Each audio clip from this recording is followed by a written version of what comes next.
Hey, Michelle. Hi, Lisa.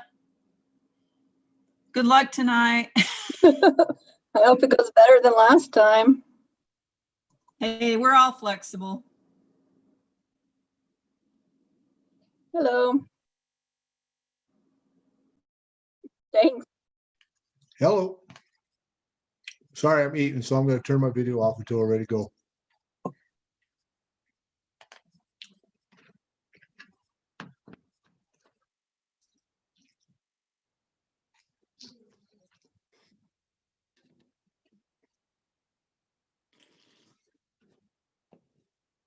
Okay, I don't want to hear an echo the whole time. So why am I hearing an echo the whole time?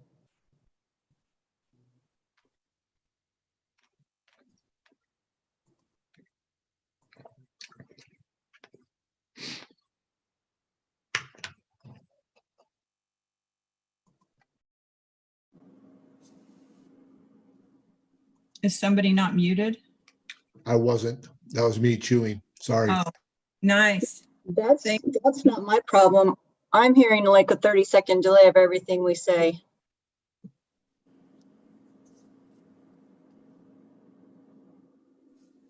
I'm not sure on that.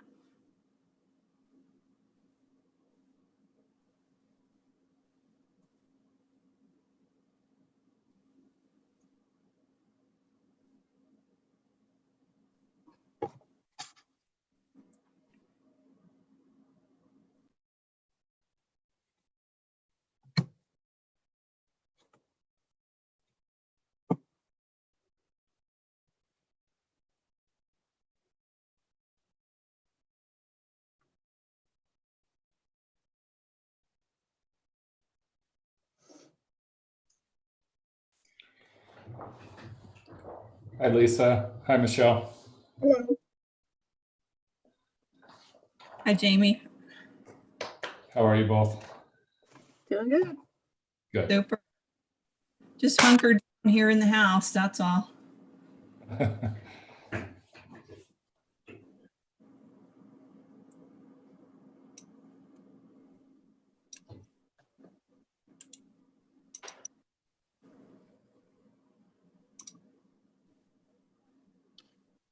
So I have like a 30-second delay and hear everything again. How do I stop that?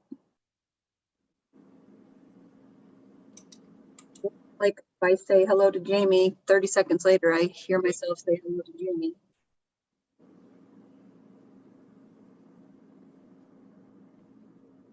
Yeah, it is.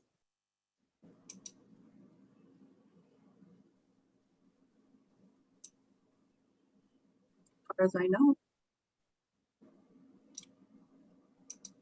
Yes.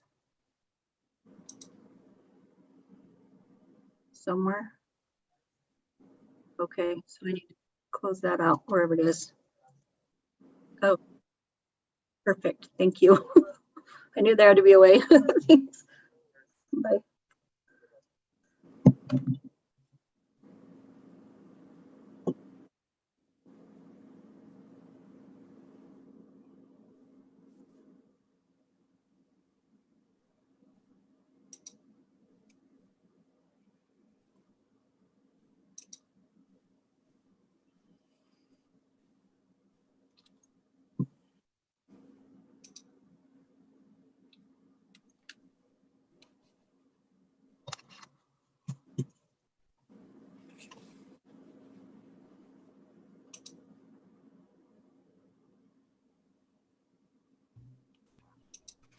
Hey y'all.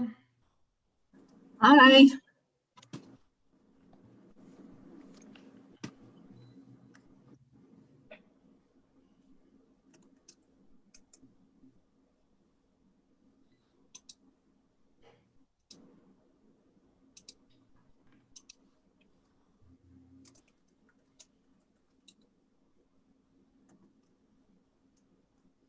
Lisa, can you hear me all right? I can hear you perfectly. Okay, good. I was having problems earlier, so good to hear. Okay, I can hear everybody now. Hi, Angie. Hey. Can you hear me? Unfortunately, just kidding. Good. I can't hear you, Blair. That's good. Last time at Planning Commission, they couldn't hear me, so it was better that way.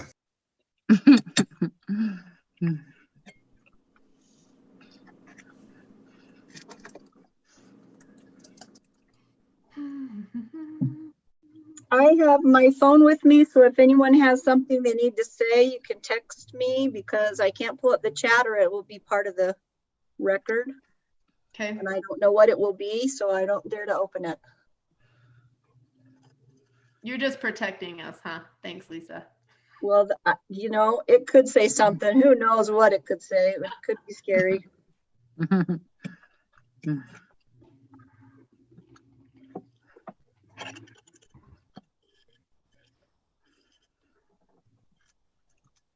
Finishing up dinner.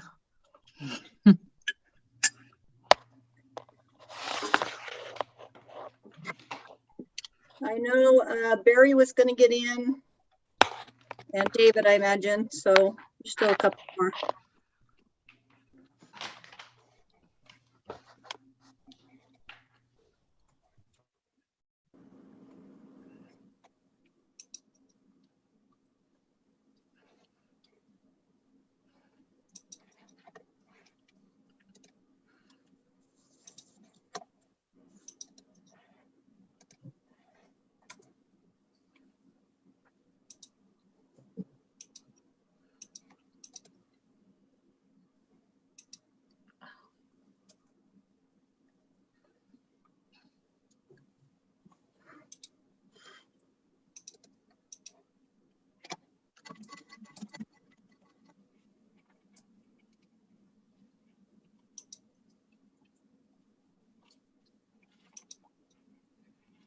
Are all council members here? Let's see. Nope. Haley just got in. We're missing Quinn, right? Yes. Okay, before we start on that meeting where I did not attend, it was the work meeting. I don't remember if I need to abstain from the minutes. Yes. Okay. Do you remember what day that was? Oh, man. It was the 20th. The 20th, yeah. All right, is everybody in? I'm in. I'm gonna start recording. Maybe. Is Quinn Oh. here? Blair. Hopefully I'm here. We'll still have Brandon and Barry join us, I believe.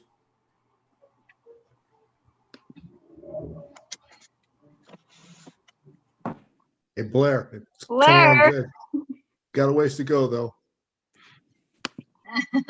Well, looking at Dave, none of us can keep up. Holy cow. Yeah. The lighting of the Zoom that makes it really stand out. Pretty good.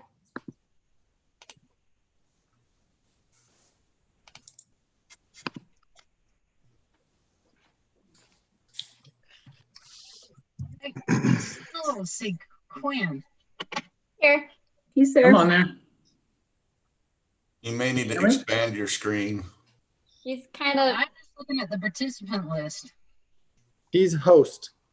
Oh. I'm the Quinn's host. Host? Oh, Well, good. Your name on your Oh. screen Name is says titled host.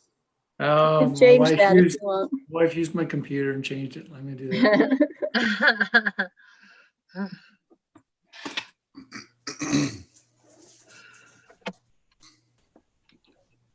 Okay, sorry about that.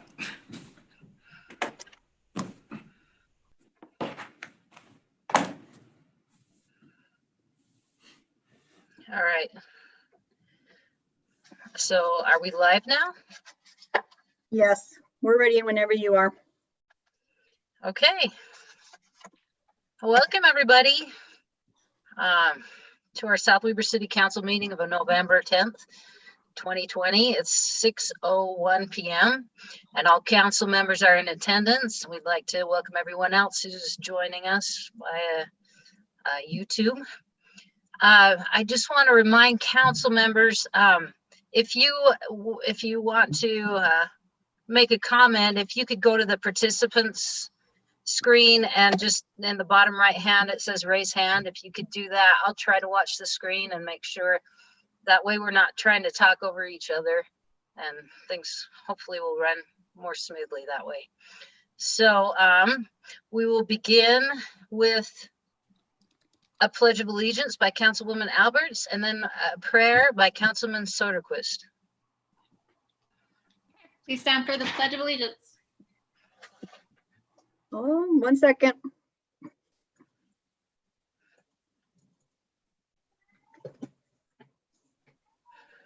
Okay. I pledge allegiance to the To the flag flag Of of of the the United States of America and to and the to the republic that stands for which it stands, under one nation, under under God, God, indivisible, indivisible, with liberty. liberty and justice for all.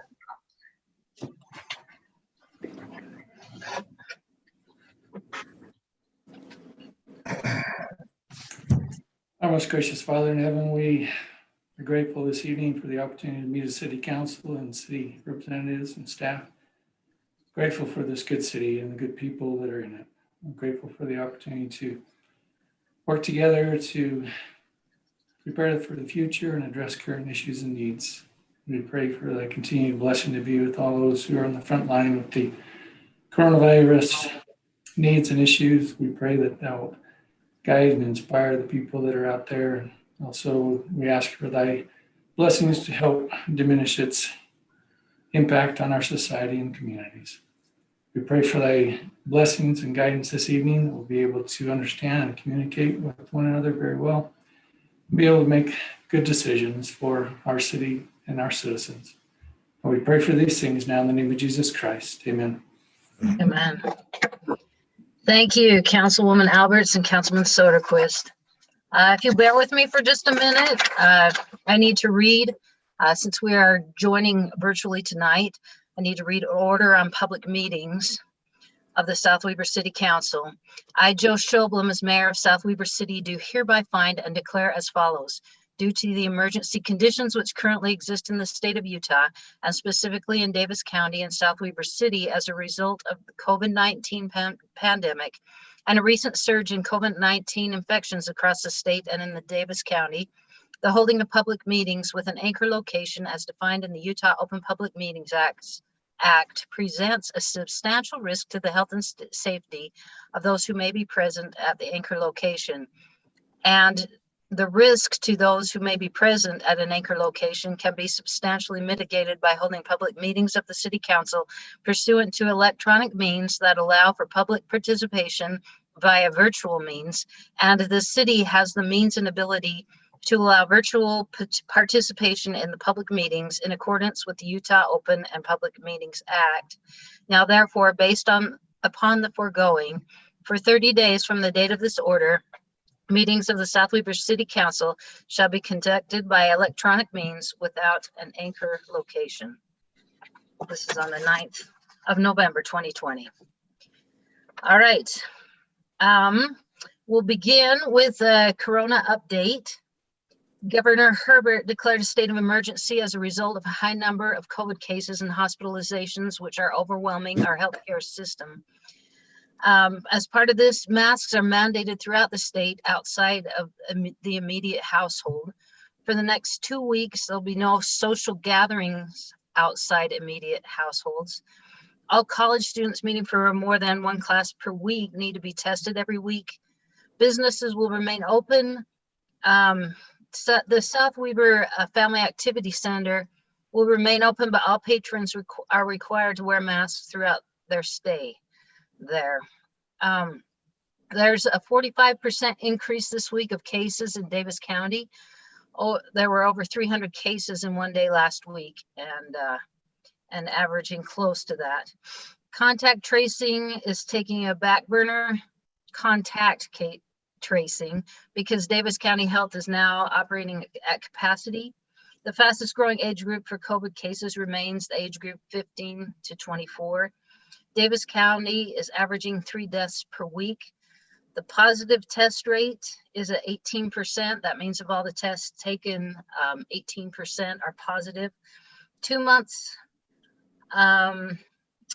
we've had 2 months of consecutive steady increases in COVID numbers. 76% utilization of ICU beds in Utah. 35% of those are COVID related, which is about double of a month ago. We have more rooms for patients, but no healthcare workers to assist. South Weber City has currently 34 cases. Currently 100 and, I didn't write this down, 100 and, I can't remember what the number was of total cases, but a lot this week alone.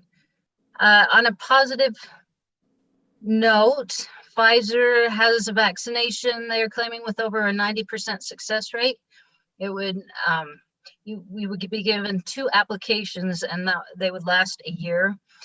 They need to follow up with their test subjects for 2 months to determine possible side effects from this vaccination, but it is a positive thing and unusual 90% success rate.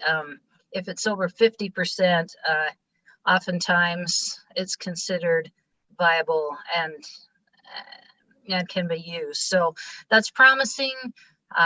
It's still probably be spring before that was available to the general public, but we're headed in the right direction.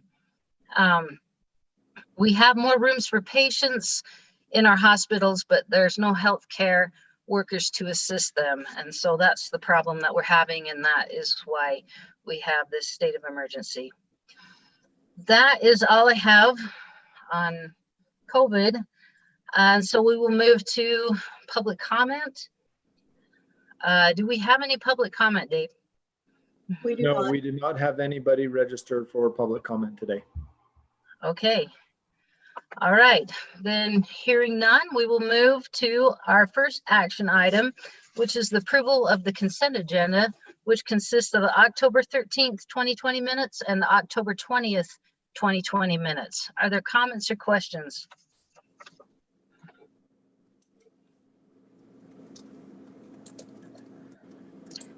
Angie, Mayor, I just need to abstain from the October 20th meeting minutes as I was not in attendance. okay, thank you. That's noted. Any other comments? And then I do I have a motion to approve the consent agenda as written? Mayor, I'll make the motion to approve the consent agenda. Thank you, Councilman Halverson. Do I have a second? I'll second it. Okay, Councilman Soderquist, any further comment? All right, then we'll have, okay, I'm just gonna go through your names. So Councilman Halverson, Aye. Councilman Soderquist, Aye. Councilman Windsor, Aye. Councilwoman Alberts, Aye. and Councilwoman Petty. Aye. All right, and the motion carries. Thank you. All right, our next item is our fire rehabilitation equipment. As previously discussed, South Weber Fire Department is responsible for providing rehab for Region 1. Their equipment is ready for replacement and upgrade. The fire department has researched the costs and provided a breakdown of those costs. These items would be paid for by Region 1. The City Council needs to review and approve the items prior to submitting to Region 1 for approval. Staff will not make the purchases until we have approval from Region 1 to proceed. Once approved by Region 1, staff will make the proposed purchases and Region 1 will reimburse. The total cost of the items is $120,500. Are there comments or questions?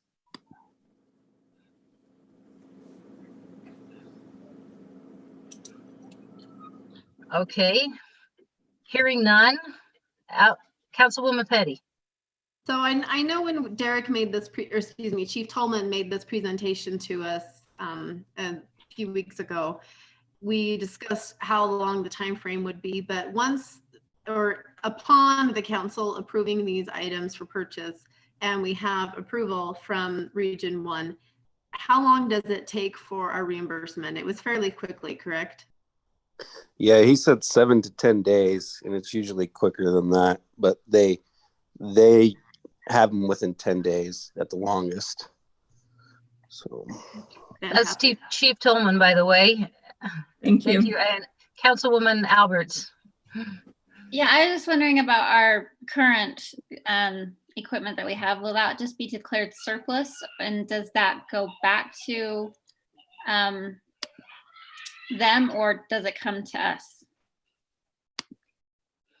we keep it. We can either repurpose it or surplus it and sell it. But yeah, the money would stay within South Weaver City, or the equipment, depending on what we decided to do with it. Is that something that you guys decide as a department to do, or how does that work? We had our officers meeting this last week, and we're gonna decide what we feel can be repurposed for other needs in the fire department. And then once we've decided what we can repurpose, then we'll approach the city council and city staff to decide what to do with whatever's not repurposed. And that goes with even the new purchases. Once the lifespan's up on these new purchases from the region doesn't require anything in return. Once those assets are here, they're South Weaver City's to do whatever they want with at the end of the life, if that makes sense. Yeah, thank you. Was that your question, Councilman Soderquist? Yeah, it was cleared up. Thank you. All right. Any other questions? And do I have a motion to approve the fire rehab equipment at the total cost to be reimbursed by Region 1 for a total cost of $120,500? Mayor, I make a motion, we approve the rehab purchase. I don't know if that's what we should call it, for Region 1 reimbursement in the total of $120,500. Okay, do I have a second? I'll second. Okay, any further comment? Okay, then let's have a roll call vote, beginning with Councilman Soderquist. Aye. Councilwoman Petty. Aye. Councilwoman Alberts. Aye. Councilman Halverson. Aye. And Councilman Windsor. Aye. Okay, and the motion carries. All right, let's move to ordinance 2020-04, general plan.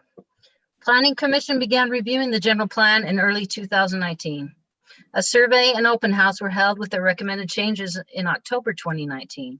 The Council and Commission met repeatedly to review the survey results and created a second draft, which was presented for comments in June 2020.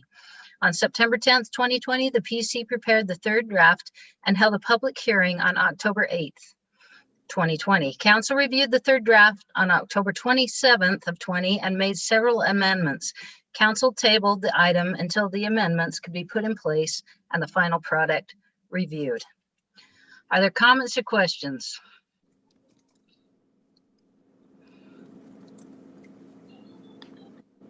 Councilwoman Alberts. All right, could I put my button? Yeah, I had something that was kind of big. Sorry to you all, but I forgot to cover it the last one, and that is our commercial rec zone. So this previously was open space, and I've been reviewing what is available in the commercial rec, and based off of our feedback from our surveys, you know, people really want a commercial closer to our interchanges. And wanted to, I think that we need to move it back to open space, but wanted to hear your guys' thoughts on that. And if you want, Tell me where what you're trying to change exactly in the description or on the map. the map, our actual land use, over on the east end, all that light blue area.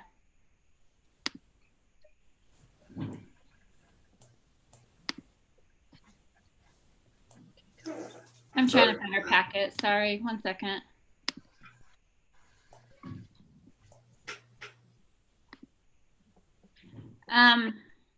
So this is, Page 88. thank you.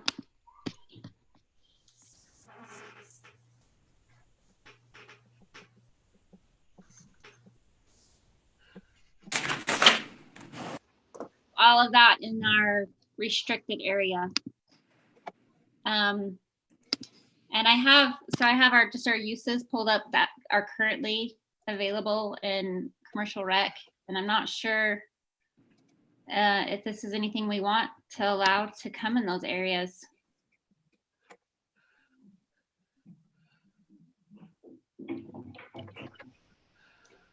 So we have medical, dental, health-related services,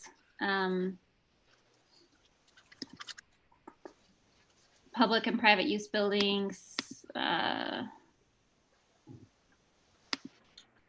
think some of that stemmed from, There's an RV park, obviously. Sorry, there. since Tim is on the Zoom, but I believe it was discussed.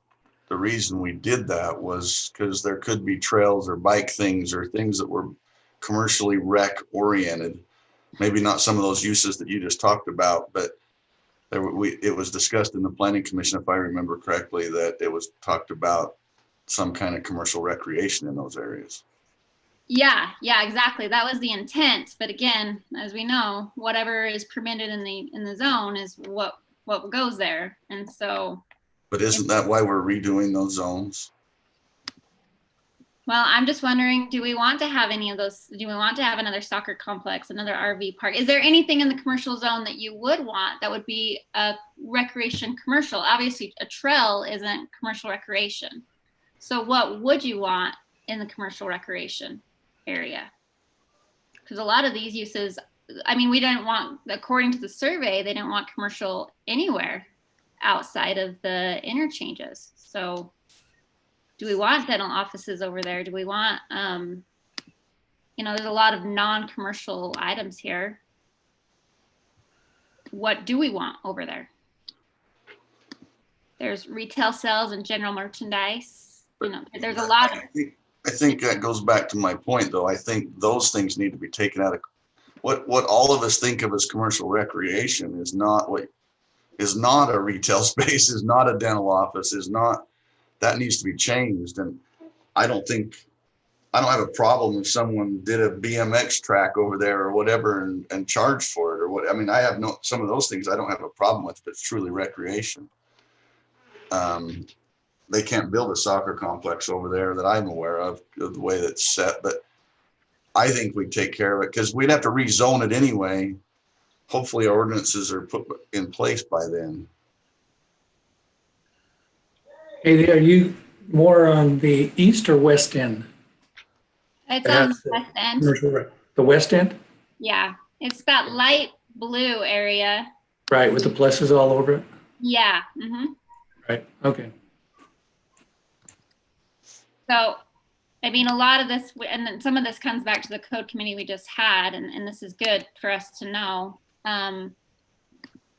But, there is the ability to still do BMX and stuff in a residential area or not. I just think we need to know what is it that we want in commercial rec, because right now what's there is, I don't think what most of us want. And if it's just a matter of changing the uses in commercial rec, then if we could give the committee a heads up, that would be helpful to us, but it will take us a bit to get through all of this.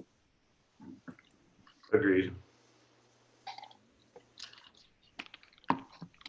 Do we want to, does anyone from our code committee or Tim Grubb, do you want to address that at all? Can somebody bring up that map? Can Lisa or David bring up that map for me to look at? Lisa, do you have that ready to go? If not, you can let me share and I can pull it up. Thanks. Give me a minute to find the right page. 88.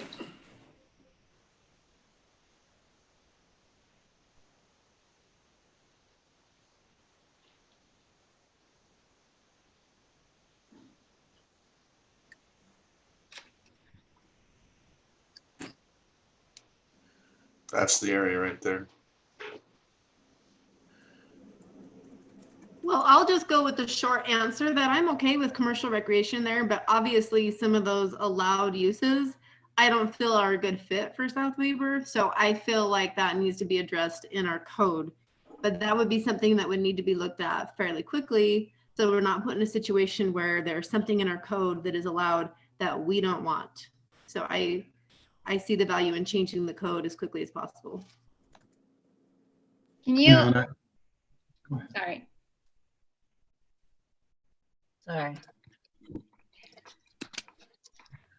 I was just going to say a lot of those uses were because we had looked at those uses being something that was acceptable on the Frisbee property, you know, there by the bridge that goes into Uinta, that parcel of land, having some sort of a, whether it be dental offices, but originally it was a office type zone. And so I think a lot of those uses were developed to accommodate that piece of property. But I would agree with a lot of the hillside. Some of those uses don't seem appropriate as far as office space.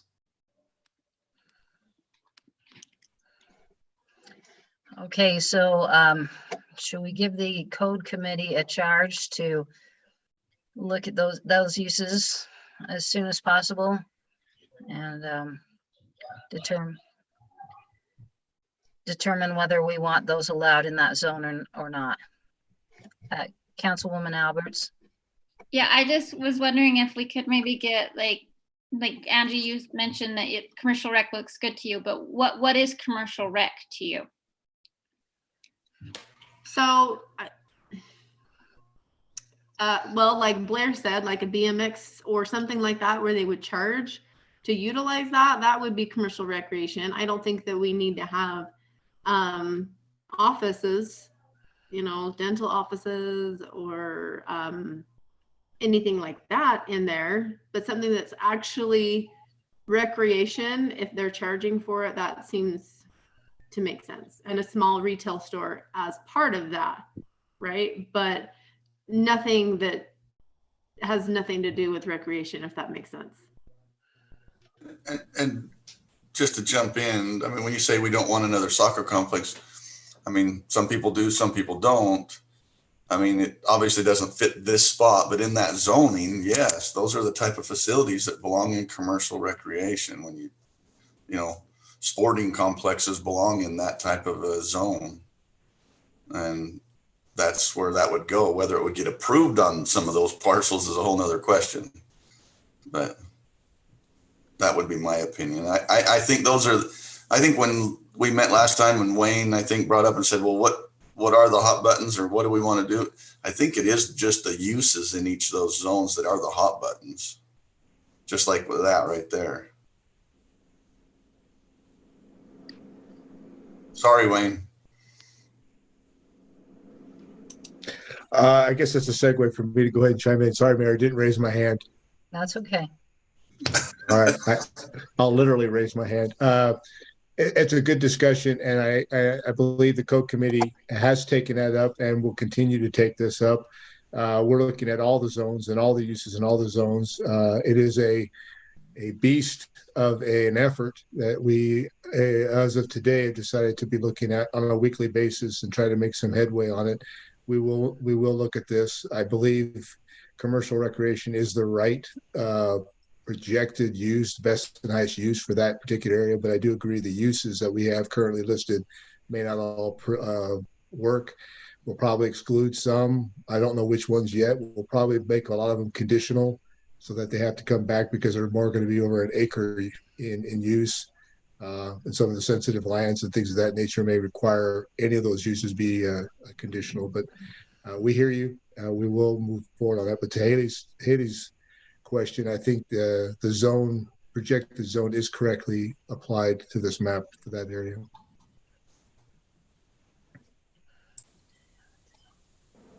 All right, thank you, Wayne. Are there other, let's see, David? Yeah, I'd just like to ask Jamie the question of what is the real risk level in adopting the general plan that shows commercial recreation on that property? It doesn't change the current zoning. Somebody would have to come in and request a rezone. What is the exposure there while the code committee is working on the updates? As a practical matter, very little. Can you all hear me okay? Yes. Good. As a practical matter, I think the exposure is very little because the entitlement doesn't exist on the property until it is rezoned, and then you have an application based on that rezoning. Thanks, Jamie. So just by putting in a rezone application doesn't automatically grant what's on the projected land use map.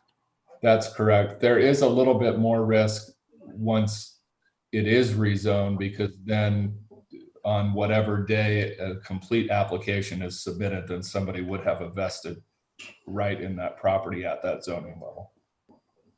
So if we received, for example, a rezone request tomorrow to go to commercial recreation, the city is not obligated to grant that rezone just because it shows up on the general plan as commercial recreation, knowing that we're in process of updating that code. That is correct. Thank you. All right, thank you. Councilman Soderquist. So just a clarification, what is the zoning for that area then right now?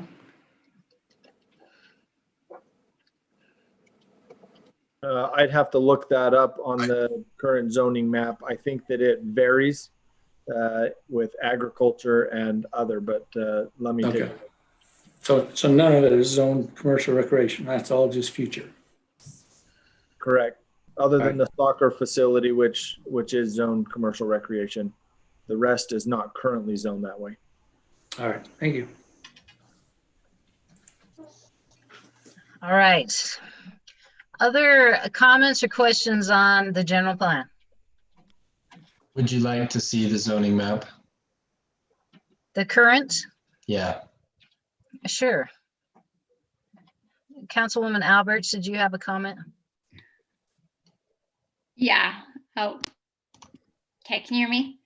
Mm-hmm. Just one last thing that I was just wondering about, in talking about the trails, we kind of discussed a little bit about talking about the interest level according to our feedback. I think it was Quinn that mentioned that, specifically on the Canal Trail and the whatever trails above that. Did we want to include that into the narrative? That the interest level was a little lower, or I think I agree with Quinn. I think that it's important that there was some public feedback on that, just to give them all a heads up in the future. But I didn't see anything changed on that. Comments from the council on the Canal Trail? I'm okay with how it is. Okay. Take it off. Angie? You all know I would take it off if I had my choice, but we're almost past that point. Okay. Sorry. Go ahead. That's Is Quinn. that Quinn? Okay. Go ahead, Quinn. So my take on it is, like the Canal Trail, yeah, we probably don't have a lot of interest in it. I don't think it would happen, but if it did and that was allowed and the canal people, allowed it, then it would still need to come up for a discussion. And I think the comment we had last time was if we did have it, then it could open up potential, grant or outside funding. So I'm okay with leaving it as is. The comments and the survey, we didn't really reference or find a place to store that. That's my only hesitation with all that we did in this is our general plan is a summary of all that, and we all know the details and what went into it, but it'll be 10 years from now, we won't have all that fresh in our mind. But I'm okay with the way it is. I can support it. Okay. 10 years from now, we should have another updated general plan. Is that correct? I mean, that it's recommended every 5 to 6 years. So are there other comments by the council, other opinions? Angie? So just to Quinn's point, though, he was mentioning about referencing the comments or the minutes to our meetings and such. Yeah. Was that notated in there anywhere? I don't believe so. Is there? Yes, David. Yes, in the public feedback section, in the citizen involvement section at the beginning of the narrative, it references all the different meetings that we had that were public meetings about the general plan. And so if somebody wanted to go and review all those, they have a list of those meetings.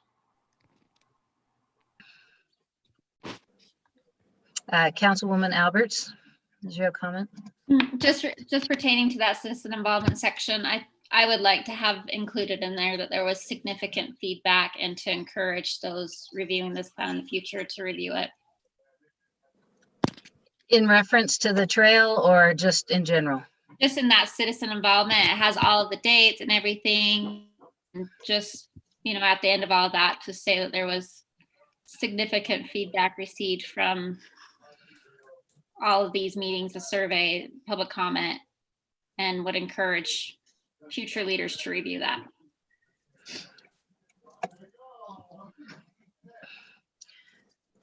Okay, other council comments?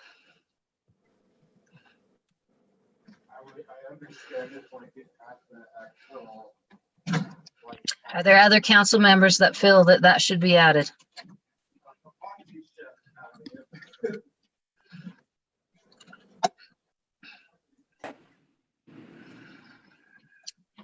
Okay, I'm not hearing any responses.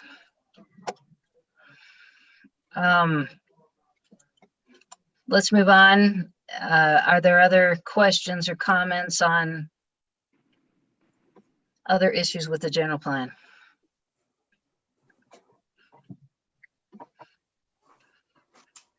Okay. Hearing none, then do I have a motion to approve ordinance 2020-04 general plan?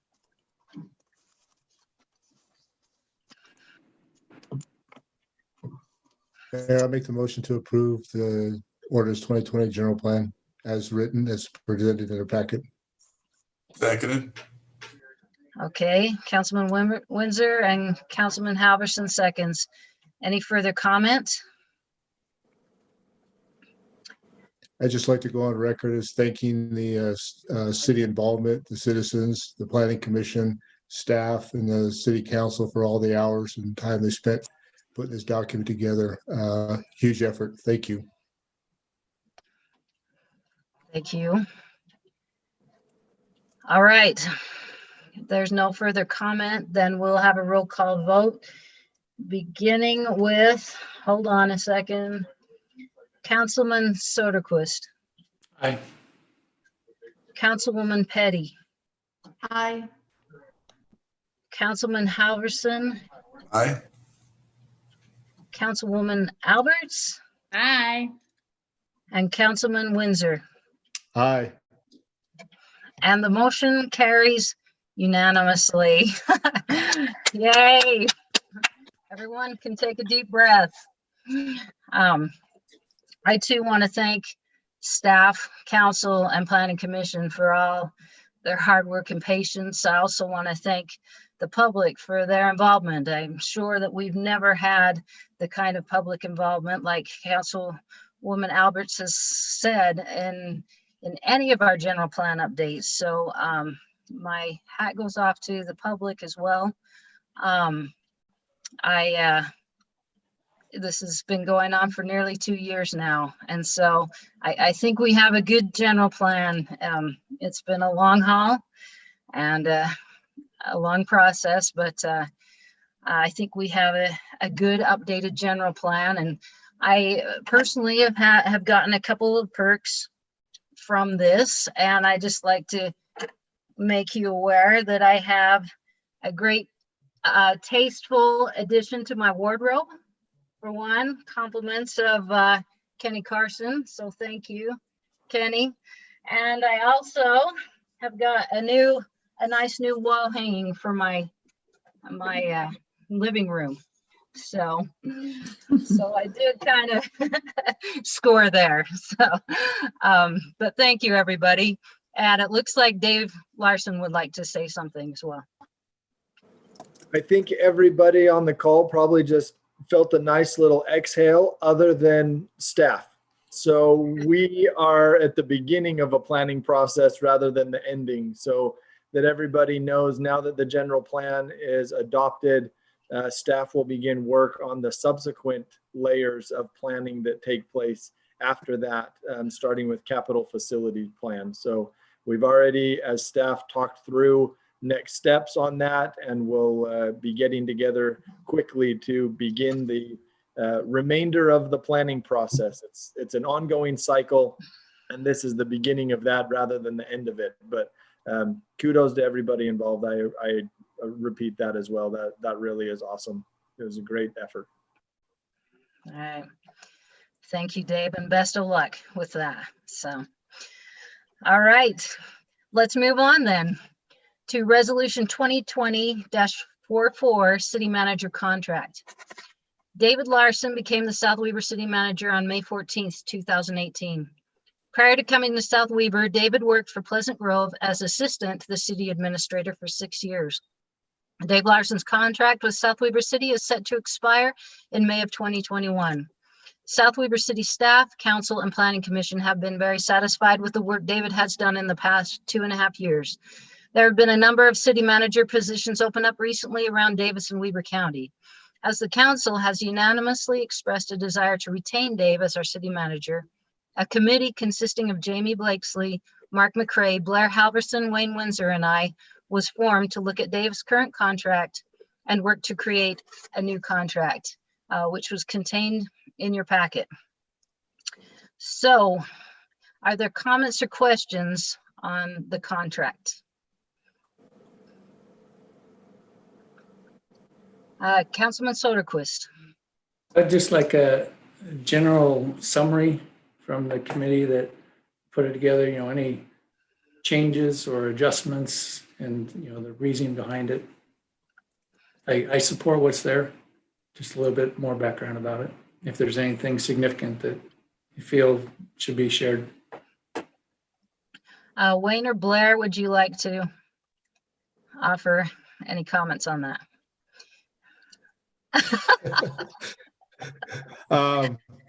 Since I got my mute button off, I'll take the first crack at it. Yeah, there was a couple things that were addressed. Primarily, the moving expenses weren't applicable, so those were removed from the agreement. One of the concerns that was addressed was the accrual rate of vacation, given that most people. Well, in this particular case, Dave started over with 0 vacation days and had to accrue his vacation days during the current policy. So this contract has a 1 week, 40 hours on the signing of this contract. It's a one-time. So his vacation bank account, if you will, is loaded with 40 hours, and then he accrues given the current rate, which is now 12 days, I believe, a year.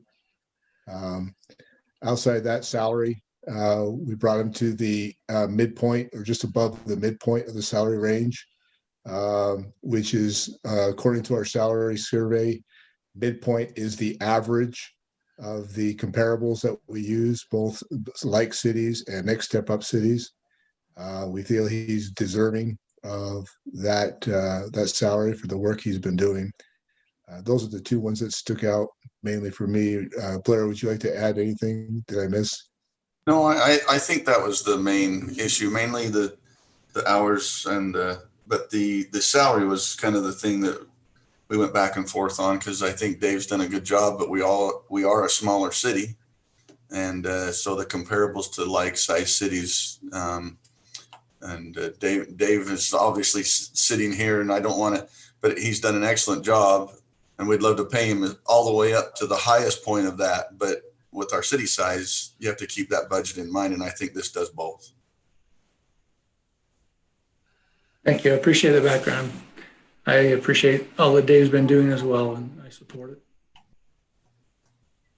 Sorry, it was 15 days of vacation accrued a year, not 12. I misspoke. Thank you, Wayne. Other comments or questions? Then do I have a motion to approve Resolution 2020-44? So moved. Seconded. Okay. Any further comment? I would just like to add to the record that I agree. Dave's been phenomenal, and we are lucky to have him. So thanks for all your hard work. Thank you, Councilwoman Alberts. I'd like to fourth or fifth that, whatever. All right. Thank you, Councilwoman Petty. All right. And hopefully that came out in my address up front. I feel the same way. So appreciate all you do, Dave. Okay, let's have a roll call vote then. And we will begin with Councilwoman Petty. Aye. Councilwoman Alberts. Aye. Councilman Windsor. Aye. Councilman Soderquist. Aye. And Councilman Halverson. Aye. And the motion carries unanimously. Thanks, Dave. Can I say something? Sure, I guess you deserve that. It's not every position in the world that gets a chance to talk contract in a public meeting, but I really appreciate the process that we went through to get to this point. The mayor approached me and said, we'd like to have this conversation. And I know that she talked with the council members prior to that. I feel appreciated. You've said that in word tonight, but I've experienced that and felt that indeed throughout my 2.5 years in the city. And I'm grateful to be here. My family loves South Weber. We're happy to be up here and to be working hard for South Weber City and South Weber residents. It feels like we've got a lot more work to do, and I'm excited to do it. But I really appreciate the level of confidence and trust that you show in me, and I hope to deliver. All right. Thank you, Dave. We appreciate you too. All right. Discussion items. We will discuss Peterson Barn. And I'm going to turn the time over to Councilwoman Petty to kind of summarize, and then Tim Grubb following her. Thank you, Mayor. So I'm going to read our summary here. Years ago, the Peterson family donated a barn to the city that is located on the west end of Canyon Meadows Park. The Parks Committee is currently in the process of preparing a master plan for Canyon Meadows Park to recommend to City Council for approval. A presentation by Tim Grubb was made before the Parks Committee with ideas for restoration of the barn into a pavilion for public use.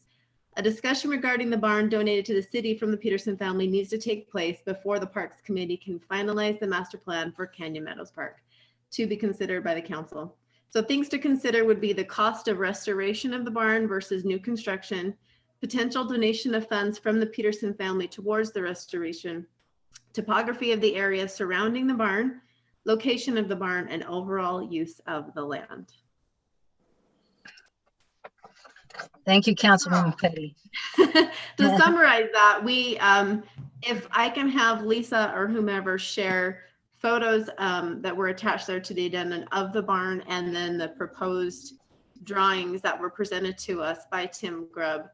Essentially, this barn is located, like I mentioned, in Canyon Meadows Park. And as we master plan, we have to determine whether or not we keep this, convert it to a pavilion or not. And if we do keep it, then we have to change. That depends how well we utilize the land, the topography, everything for our master plan is affected regarding, it all kind of hinges on this barn as to what we do with that very southern tip of that park. So that's why we are presenting it here, so we can get a solid plan in and better plan and utilize our money as we go forward with our grading projects for the plan, for the park. Thank you, Angie. Tim, would you like to say anything before we open it up for the council's questions? Sure. You know, maybe I can give a little bit of background. I think I've given this presentation before, but no one on the gallery view that I'm looking at actually, well, actually Barry Burton was probably present, maybe some of my previous presentations, and perhaps Brandon Jones. But Joe, thank you. And, you know, we donated this property back in 1999. So that goes back a little ways when we first donated the property, and it was about 1.5 acres of land, and it included the barn. And there were, at the time, we had a lot of discussions with the city council, and it was, maybe to give you a little background, imagine that the barn would be restored in some fashion to house some sort of a museum or to memorialize the heritage of South Weber City in some fashion.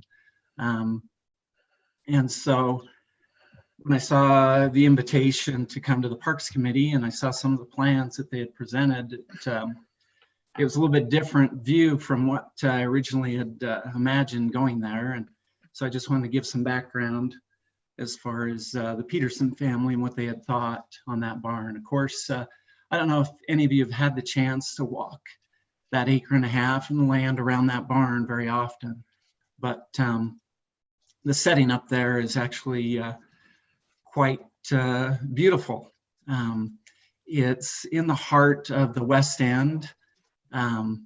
It sits up a little bit higher than the rest of the park, so the vantage point is beautiful, and views of the mountains, and of course the barn itself. For me, when going on trips, I tend to love looking at barns, and they just speak to me. And I don't know if I have an older soul or what it is, but I love the heritage of where I come from and the farmland. And for me, with South Weber City, there's an opportunity to somehow represent more than just our current citizens, but the spirit of this valley. I think that barn is a representation of what we all stand for, and the pioneers that kind of put the toehold into this area, and what we're trying to hang on to. Again, you know, our theme for our city is country comfort, you know, city convenience, and I like to think that the barn is that one last grasp of the country comfort as we see a lot of the open spaces disappear. The Peterson family, I think, was foresighted in trying to save some of that open space. And this was the first of a couple of different donations. We also donated another 3.5 acres up on the hillside, which we had hoped could be used in other fashions, whether it be natural trails, or we'd even thought city cemetery was one of our dreams to have here in South Weber. But I understand the realities of a city of our size and looking at this barn and the restoration. And in your packets, I think you saw some of the renderings that were done as far as what could be envisioned for this city. Many of our parks in the city are actually, all of them are awesome, and they have different uses, you know, from the Posse grounds, and now we have a dog park being presented, and then also the play areas, soccer fields, baseball diamonds. I mean, all those things are just essential. They're not used by every single resident in the town, but I think they they capture, you know, an interest for all the different varieties of citizens we have. And so to me, the kind of the picture from the Petersons' view was this would be more of a theme of the heritage of South Weber City, to hang on to our pioneer roots, to have more of a passive area of the park. This area of the park wouldn't necessarily be ball diamonds or organized sports or anything like that. It would be an area for walking paths, an area for sitting, reflecting, contemplation, just giving thanks. And I think this ideal, or this size is ideal for that representation in its current setting. I would strongly push for, you know, not making a lot of changes to the property. Of course, there are a lot of growth and it needs to be cleaned up. But if you go and you walk the land as it sits, it's surrounded by natural growth. You know, along the borders of this property is trees, and the old ditch lines lend themselves to natural areas that could be trails through those trees.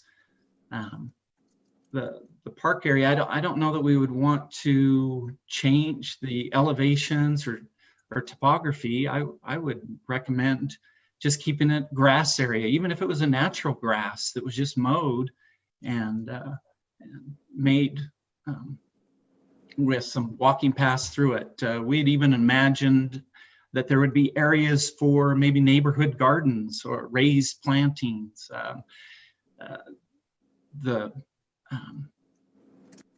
renderings that I provided, you know, it's not an enclosed space where you would necessarily have a museum, but I think you would still maybe bring in some farm implements on the site surrounding that barn. You could have plaques, history posted on the inside of the barn, just to talk about the history of the city. There's just so much history that's important to who we are in this city, and I just would like to retain that in some form or fashion, and feel strongly about that.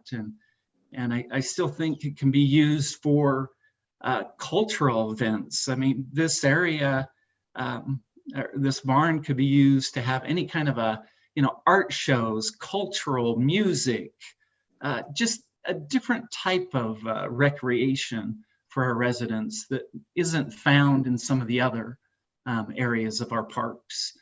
And so I would just strongly recommend that we think about that theme, and that's what we really thought about when we donated this property. And again, just talking about the costs. The renovations, I've had engineering done on the barn and a lot of meetings on what we could do. And yeah, in order to restore, it's requiring a lot of structural, the footings, foundations, beam work, the roofing. A lot of that would need to be either upgraded or replaced or completely redone. And so the idea was brought up by David about, you know, what's the possibility of rebuilding this barn in its you know, same look and size and the feel, but just have it all be new. Maybe we could reuse some of the existing siding. Since we're removing a lot of the siding anyways, maybe we could still restore, as you can see in this rendering, this shows the south side of the barn, and that was kind of an essential feature to keep that south side, and maybe all the siding that's removed from the other three sides could be used on that south side to restore that look. I can't tell you how many people we have coming down my driveway. This, in fact, out my window of my office, I can see the barn. And we have a lot of people that come and use that barn for photos for their weddings, graduations, family pictures. So I hate to lose that value if possible. I think the old wood on the siding, if it could somehow be saved. But in the end, you know, I talked to the Petersons and they would just love to have some sort of memory of this city and the barn and the farm established with a pavilion that could be of this look and this beauty, and the Petersons would love to contribute towards that. I know myself, if the city's willing to move forward with some sort of pavilion that has either a restoration or a rebuild of this barn, and the land around it to be restored in some fashion for more passive use with trails, to keep costs minimal. I know myself, I'd write a check for $1,000 right now. And I feel like there's a lot of residents that would do the same, and gaining, you know, funds. And we've been, we have an account that we've been putting money in. Every time somebody does photography, we ask for donations. And so as we develop our property that is near this barn, that definitely is part of our master plan for our development. Is we would like to donate funds to this portion of the park to see that our dreams and ideas could be memorialized in something that remembers the heritage and the tradition of that great heritage that we have here in South Weber for the pioneers and the great families. The Petersons acquired the barn in the 50s when they purchased the property, but the barn was actually built at the turn of the century, the 1900s turn of the century. And so that's something that we want to remember, and not just necessarily move forward with another mode flat. I tend to see things as being a little more sterile with some of the new parks, and I'd like to see something that has a little bit better or a different type of feeling. And if possible, if the restoration or a new build of the barn could be part of that, we would fully support that with funds, and those amounts I think could be significant.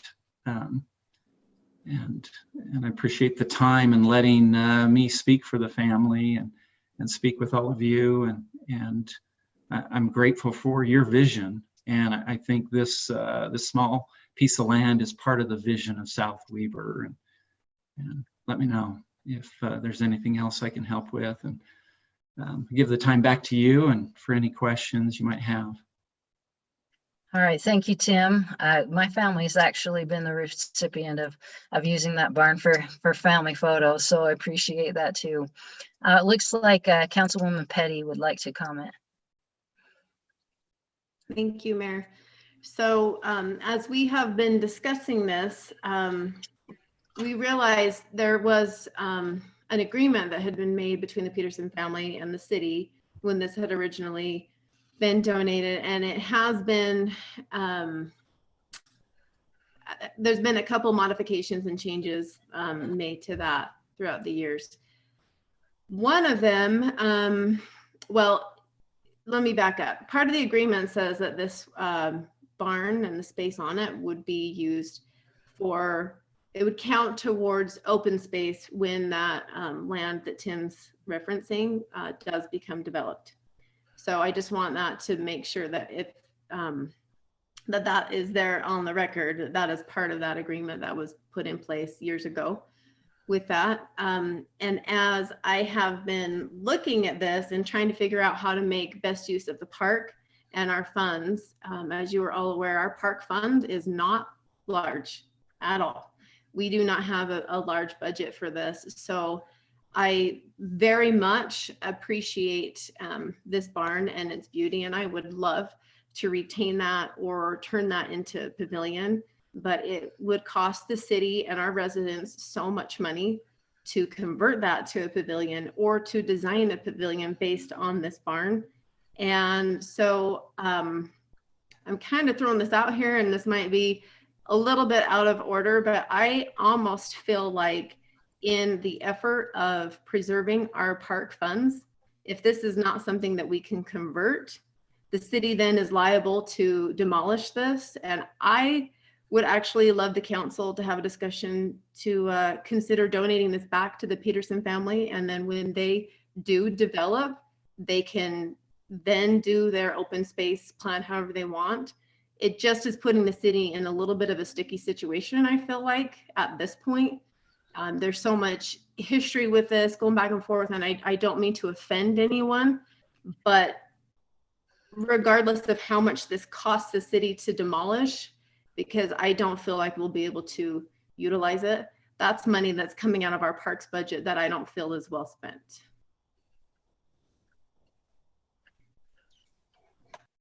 Okay, thank you, Councilwoman Petty. I just have a question maybe for Brandon on that. Are we able to move forward with the plans or some of the plans that we have laid out while keeping that barn intact and that area as is, I guess? Yes, the plans, any of the plans that the Parks Committee has been looking at, you could just remove the property around the barn, and you could still develop the rest of the property without really losing any of the function that that has been discussed.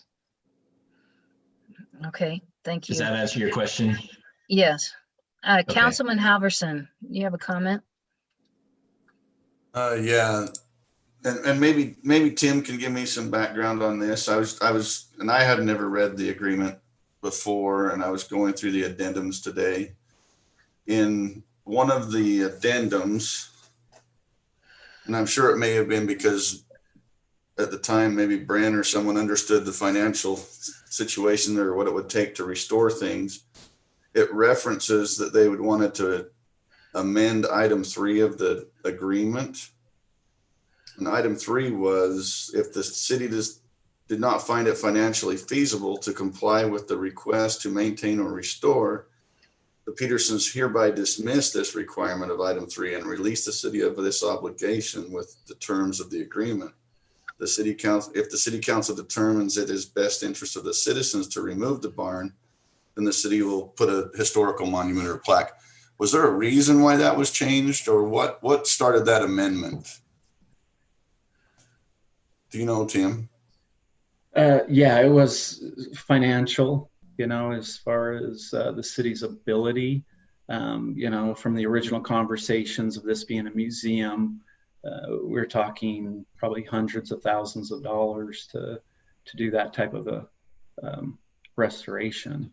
And so it was necessary, well, I don't know necessary, but it was sought after by the city to release that obligation of restoration. And the Peterson family was open to that amendment just because of that financial obligation. And in good faith, I felt like we could continue to work with the city as to making something that still could retain the remembrance of our heritage. Thank you. All right, other comments or questions for Tim or Brandon or?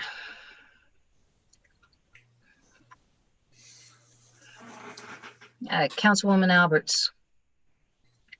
So I didn't quite get what you were saying there, Brandon. So I don't know if you can re-explain that, but I was also wondering, do we have a rough cost of what this is going to be according to the renderings that are on what was in the packet?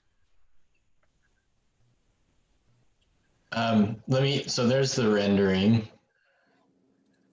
I don't know if Tim ever got a cost for like this particular rendering. Tim, did you ever Did the family ever get a cost? No, we did not have a cost on that.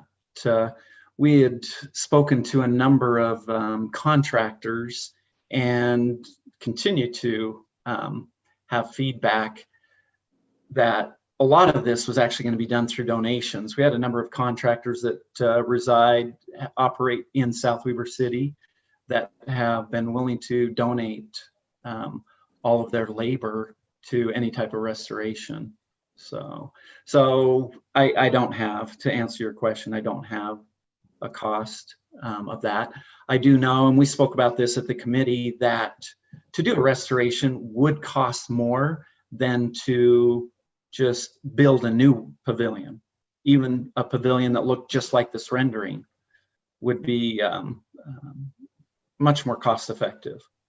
And so it's a matter of, what's the value in doing a restoration? And we can look at that with this in particular, or anything in our history of our life. What's the value in restoring things? In our restoration plans, quite a bit of this, as I alluded to earlier, does require a lot of replacement and redo. And so on the Parks Committee, they do have a pavilion to be located in this area. And so different versions of the Parks Committee plan had a pavilion in the exact location of this barn. And so if the city was putting funds towards a new pavilion, we looked at that as, well, using those funds for either rebuilding, restoring, or something in between those same costs, and then any differences would be made up in donations. So my personal opinion is I don't feel comfortable in asking the city to pay more than what they would pay for a typical pavilion that might serve the city, other than I think we should have a pavilion that honors the city. And sometimes we do spend more just based on that alone. But I don't think we should be spending exorbitant funds. That doesn't make sense when we don't have it. So. Thank you, Tim. Councilwoman Petty. Yeah, I just want to clarify, the Parks Committee, we reviewed several renderings of what the master plan would look like for that park. Some included a pavilion in that exact position if we keep the barn, and some did not. So that is absolutely not set in stone. And there will be a pavilion at that park though. So just for consideration. I do have hesitations though, by making plans with a pavilion based on the hopes that we're going to get donations, because we can't as a city count on that, which would be awesome. It'd be fantastic if we can have people raise funds for that and we can have people donate time, but in reality, we can't budget for that. And so I love the barn. I think it's beautiful. It always saddens me to see change. And that's why I felt like it would be appropriate if the city donates it back to the family, and then they can restore as they want and present it back as an option if they want, as part of their open space when they do develop it. But I don't feel like it would be really, it would not do the city justice to budget based on we might get a donation, because we just simply cannot count on that. Yeah, and that makes sense. I mean, I agree. I'm not quite sure I understand what you mean, donate it back to the family. Well, are you talking the barn structure or are you talking the land? Both. I'm considering, I would propose that the council would consider both, simply because I feel like the city is almost in this murky water, this gray area, where now we have this barn, which is beautiful, but somewhat becomes a liability for us. And then what do we do with it? And if we have to tear that down, that takes from our precious budget that we simply don't have a lot of anyways. So I think it might do both parties well to consider that and see what happens with that. Just a thought, there are businesses that would actually take that barn free of charge. So. And that would definitely be something to look into as well. And I truly would hate to see it go, but I don't know how the city could properly utilize it and safely and with limited liability. Councilman Soderquist, you had a comment? Yeah, just a clarification on the question about the cost. Tim, when you came to the Parks and Rec Committee, there was an amount of $80,000 estimated for something or other. Was that on a restoration? I thought you got that from somebody. Yeah, that was the cost of a typical pavilion. I think Brandon, it was just, I can't recall if it was 60 or 80,000 what we've spent on building a pavilion in the past. Okay, yeah, I didn't write down if that was something that you had gotten from somebody or where it came from. Thank you. Okay, other comments, questions? Well, Councilman Windsor and then Councilwoman Alberts. I can defer to Councilwoman Alberts if she wants to go first. That's fine. Go for it. I appreciate Angie and the Parks Committee bringing this forward. As I sat and listened and had reviewed this, I have mixed thoughts. Having just approved the general plan and how we comment in there about preserving the culture or the rural feel. I hear what Tim's saying, heritage and so forth are important, yet the cost associated with something like that it's pretty hard to absorb. So it's the value of preserving a barn or a pavilion, or whatever we want to call it. I think it has to come down to as well the master plan that Angie's committee is working on, and the theme for the park area, and what is there a central theme? Does this barn and or pavilion fit within the overall park's theme, or are we looking at multi-theme, multi-use themes for this park, and how does it fit? One thing I did do when I went out there, I looked at the topography, and somehow the topography has another role to play. How does that fit within the overall layout of the park? I'd like to see us somehow encapsulate the theme, but if the general plan or the master plan for the park has a pavilion, could that pavilion have a barn theme and the monument that we talk about preserving the heritage, but to keep us building in its place as it stands and the cost associated with it? I'm with Angie. I'm having a hard time absorbing that for the greater public's benefit. I do think it will be a great asset. I mean, it'll get used for various purposes, but I'm seeing this is more than 5 figures to restore, and that's a lot of money to that part. I don't know about donating it back. I don't know the ramifications of that, but again, I'm not giving you any decisions or any direction, Angie. I'm just shouting out my opinions as to where I'm at, and I'm still mixed, but I'm thinking I'm leaning more towards it's probably cost prohibitive to, as much as I like to see some of it restored, but maybe the theme of it can be encapsulated in other aspects of the park, if not in the exact footprint of where it sits. Those are my thoughts.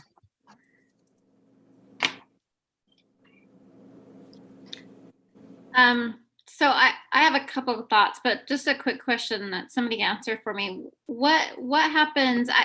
We just got the agreement just an hour or two before my 4 o'clock meeting, so I haven't had a chance to really review it very well. What is the case that happens if we go through and find that we can't restore it, and to rebuild something like the renderings is cost prohibited? What is the understanding in the agreement? What happens then? Haley, I think that's what I read. I mean, the city does have the option, if we feel it not financially feasible, to they requested a marker and a monument to be in its place. Okay, so I'm looking at a different page. Well, I guess So it's on the addendum. Yeah, Blair, would you like me to speak to that? Yeah, and if you wouldn't mind, so I'm looking at page. No, shoot, go ahead, Jamie, and I'll try and find this again. So one of the difficulties in reading these agreements is that there have been a few different amendments, and so they interrelate. And here's how I understand it. The original donation agreement required the city to maintain or restore the existing barn for its historical value and then use it as a museum. I think that's consistent with what Tim stated today. And then there was an amendment to that agreement in 2013. And that amendment states that if it's not financially feasible for the city to restore or make that kind of a use of the barn, then the Petersons have dismissed that requirement and released the city from that obligation. They have asked, and the agreement does require, that the city provide a historical marker or a monument with the barn's history and a photo at the location of the barn. And that if the city demolishes the barn structure or disposes of the barn structure, that it has to offer the Peterson family the right of first refusal to accept that structure. And I'm assuming that means the structure either intact or the parts of the barn that can be reclaimed. Okay, so I'm looking at page 27 on number 3. It just says, if not financially feasible, the city shall consult with the Petersons for an alternate decision. So what you just read to me supersedes that provision. Is that correct? I believe so, yes. Okay.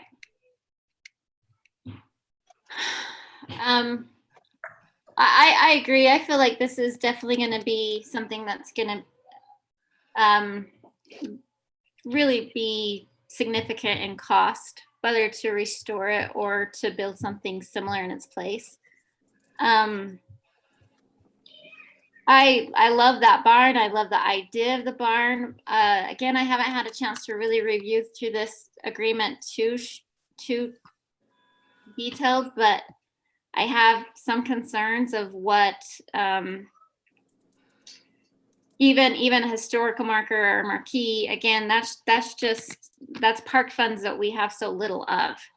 And I love the idea of it, but I agree with Angie and Wayne. Those park funds are just so limited. Okay, thank you, Councilwoman Alberts. Councilman Halverson. And I guess, I mean, so that the Parks Committee has our opinion. I actually went out and, Tim, sorry, I walked through your backyard today and looked at the barn. The barn is a cool barn and it's really neat. It's awesome. And I like the rendering. If going to what Wayne said, if we can keep a theme of the park and do that, and we're going to have a pavilion anyway, I like Tim's rendering. I like that type of pavilion.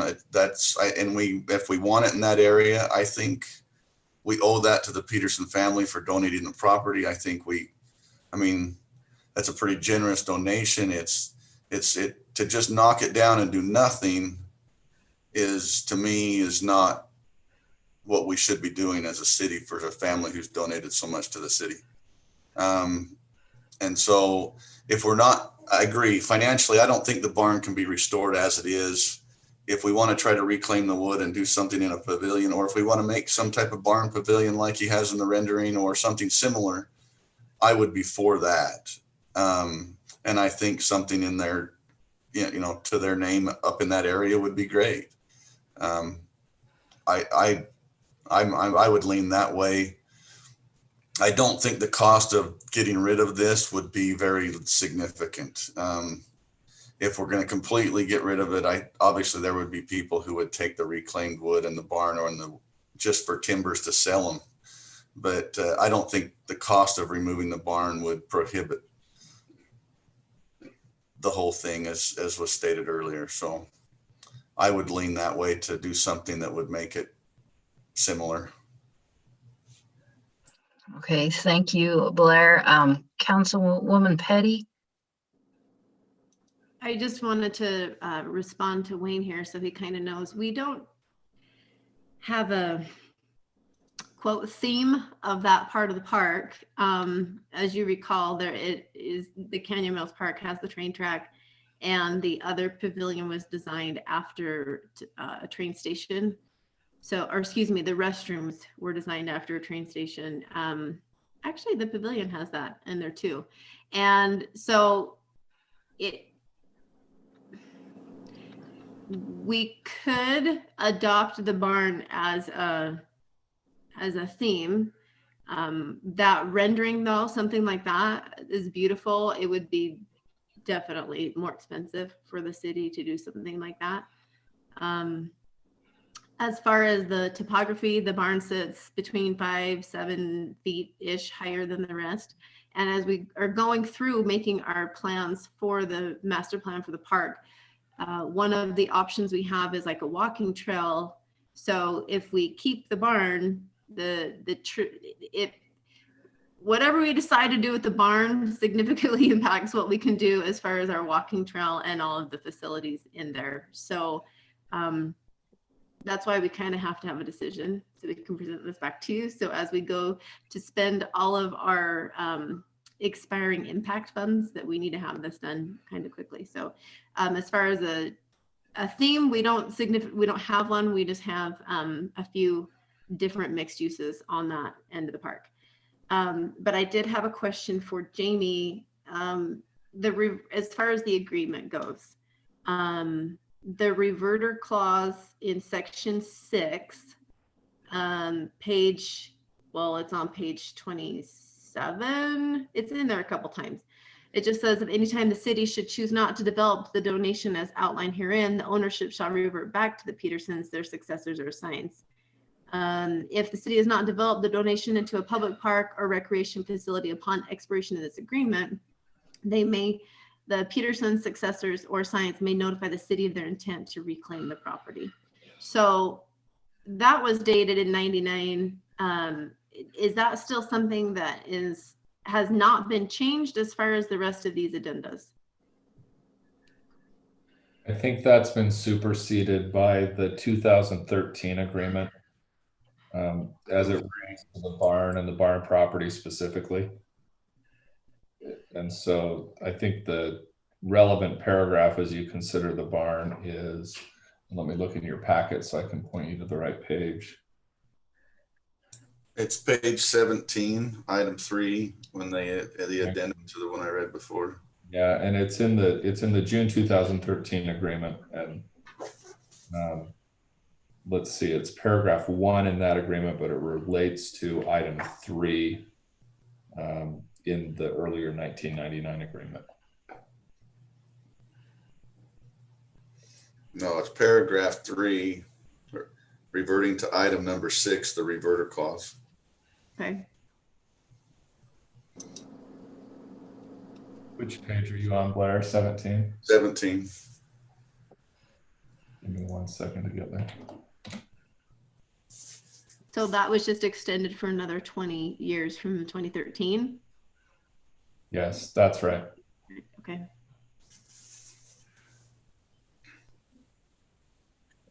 Councilman Windsor, did you have another comment? Okay. Yes, Angie. I just had one thing. I guess one of my other concerns about this is this development is to be recognized as open space when we calculate density for the development of the remaining parcel of that land. So that would be my only other concern about this. And like I said, I truly do not mean to upset or offend, but I feel like it would be much simpler process if and when this other parcel does become developed, that we don't have to consider this. It might be a simpler thing for the family to, at that time, decide, what the density would be, and then do the open space from there. And that could still be adjacent to the park, and it could still even be that same parcel, but it might be a simpler process and be cleaner for both parties. All right. Thank you, Angie. I guess it seems to me we have two schools of thought. First of all, Councilwoman Alberts, did you have a comment? You go ahead and you can finish if you want. Well, I'm just thinking, I've heard kind of two schools of thoughts. One would be to somehow have the Peterson family either donate back. I don't know how that works, but I'm sure we can figure it out. That land, that piece of land that contains the barn, back to the family, and then let them work out the funds. And I don't know if that would be in conjunction with the city or not. The other idea is to build a structure that, or incorporate in our plan a structure that has that barn look and feel in it, something similar to the renderings that Tim had, and put that into our plan. So am I correct in that assumption? Okay, I'll just say I am. And Councilwoman Alberts, you have a comment? Yeah, so Tim, I was just curious, is an option on the table to, as Angie stated, donate this back to your family? And where you mentioned that you have, different entities that are willing to donate time and labor to have it go under the jurisdiction of the Peterson family to revitalize this barn. And then at that point in time, donate it to the city, and we can work around it at that point. As far as, I don't know, maybe Jamie can weigh in more on this, but it seems to me as far as receiving donations towards the revitalization to the city gets a little hairy in accounting processes. So I kind of feel like if you have that ability and there is that interest level of needing time and supplies to revitalize this barn, is that something that is on your radar? Is that a possibility? Boy, we hadn't even thought about that. We definitely, if you wanted to donate the property back to the Peterson family, we're certainly open to that. As far as doing I'm not sure what else you're saying, do some sort of an agreement with that. Well, no, I'm just saying that it feels like the way for this to work out in my brain is properly would be for you guys to go through the avenue of collecting donations and rebuilding this barn and revitalizing it, and then donating it to the city once it's completed. Once it's completed, the city can take on the responsibility of maintaining it and ownership of it. But I don't see how we can, in our budget, even with donations. First off, I think getting donations will be tricky, but then doing it within our budget, I just don't think it's possible for us. Yeah, and I think our only thoughts was the city's, intent was at some point to build a pavilion, and that the Petersons could provide, some direction on that pavilion. The Petersons don't have 80,000 to build a pavilion, and if the city was about to spend 80,000 on a pavilion, I don't know why they wouldn't be willing to, do something along the direction of what we've been talking about. But yeah, if you want to donate the property back, we're open to that for sure. I guess that's where it gets kind of hard, is just not having an estimate on cost here. Is it going to be 80,000? Is it going to be 500,000? Is it? Well, you would. Where are we at? We have no idea. Yeah, I think you need to decide if your master plan even allows for a pavilion. Are you planning for a pavilion somewhere? And if you're going to, why couldn't you do it in this theme, this barn theme that we've presented. So Angie, does the master plan have a pavilion over in that area then? Yes, we do. We do have a pavilion on that side. We have a large one and a couple smaller picnic areas. I will just caution this. Any type of customization we make to it will increase the price. That's all. I don't know how much that will be, but if we do just a traditional pavilion, it will be one cost. If we do this, it will be one cost. If we do this, it will be one cost. And I truly don't know how much that will be, but as presented, and it is beautiful, it will cost more. That's just a fact. For sure, it's going to cost more to do that. And it's just a matter of what's the interest of the city and the citizens and the Petersons as to pay that difference. And I think there's, the Petersons can't cover the bulk, of doing that pavilion. There's just no way. But if the city were providing a pavilion already, then that cost would go towards the new pavilion, and then the Petersons are going to be willing to donate to make up that difference. And I think also getting donations will, and that's something that we can drive, is to help us make up that difference. So go ahead, Ann.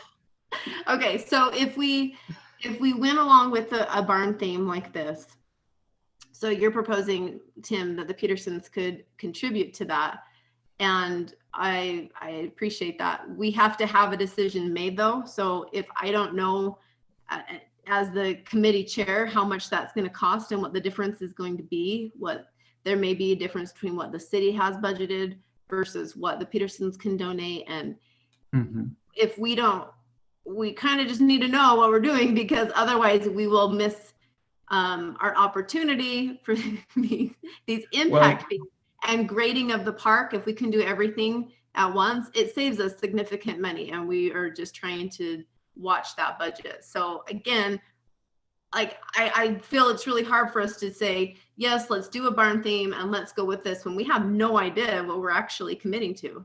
Well, you're not planning to build a pavilion immediately, are you? No, but depending on what we do. So that could still be something that could be worked out as to costs and what it looks like, as to whether you take that part on as a city. So I guess that you raise a good point then, if the council wants to keep the barn or not, because if we keep the barn to restore, it changes the topography and the layout of the plan. So I guess that's what I need, is a direction from the council to take back to the committee. Okay, we have a comment or question from Councilman Soderquist and then Councilman Halverson. So I'll just add to what Angie was saying. I think the main reason in my mind for us bringing this to the council today was to understand one of a few things. First, would we restore it as is in place? And it does not sound like that is what the council would like. Second option would be, then would we at least have something similar to it, a rendering to, memorialize, what did exist there. And it sounds like, there's a lot of support for, if we did do a pavilion, maybe we'd make a rendering similar to it. The third thing that in my mind needs to be understood is, if we did do a rendering, would we need to or want to keep it in that same place? As has been mentioned, yes, there's a large pavilion and small pavilions that are going to be in that area in the current plans, but they could be in multiple places on that parcel, not necessarily right where it's located now. And so if we have to keep it in the same location, if it's a rendering, then that impacts, how we design the rest of the park.